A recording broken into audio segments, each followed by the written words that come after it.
કેમ છો? મજામાં. આજનો સુવિચાર છે શ્રેષ્ઠતા.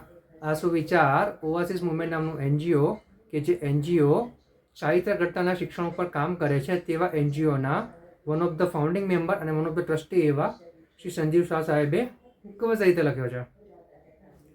શ્રેષ્ઠતા, એક્સેલન્સ. ખામી ભલે તે નાનામાં નાની કેમ ના હોય, શ્રેષ્ઠતાનો નાશ કરે છે. મારા વાલા મિત્રો, શ્રી સંજીવ શાહ સાહેબ તેમના જીવનના અનુભવોને આધારે તેઓ જે જીવ્યા છે અને જે જોયું છે તેના આધારે એક્સિલન્સ વિશે, શ્રેષ્ઠતા વિશે ખૂબ જ સરસ વાત કહી રહ્યા છે. આપણે જોયું હશે, આપણે ખુદે પણ અનુભવ્યું હશે કે આપણે જ્યારે કોઈ કામ કરતા હોઈએ છીએ અને કામમાં થોડીક વેટ ઉતરે છે તો ત્યારે આપણે ઘણીવાર ચલાવી લઈએ છીએ. જ્યારે આવું ચલાવવાની વાત આવે છે ત્યારે શ્રેષ્ઠતાનો નાશ થાય છે.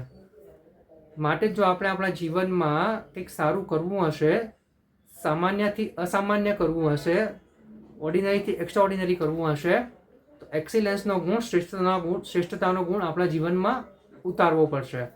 દરેક કામ શ્રેષ્ઠતા સાથે કરવા પડશે, ભલે પછી તે નાનામાં નાનું કામ કેમ ના હોય કે મોટામાં મોટું કામ કેમ ના હોય. જો આપણે કચરો વાળવો હોય તો કચરો પણ એટલો જોરદાર વાળવો જોઈએ કે એક આટલી સરખી ધૂળ પણ નીચે જમીન ઉપર ના દેખાય.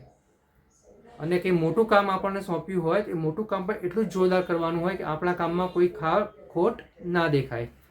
તો આ જે શ્રેષ્ઠતાનો ગુણ છે એ જો આપણે આપણા જીવનમાં ઉતારી દઈએ તો આપણે આપણા જે લક્ષ્યો સારા અને સાચા બનાવેલા છે તે લક્ષ્યો સુધી પહોંચવામાં આપણને સરળતા રહેશે.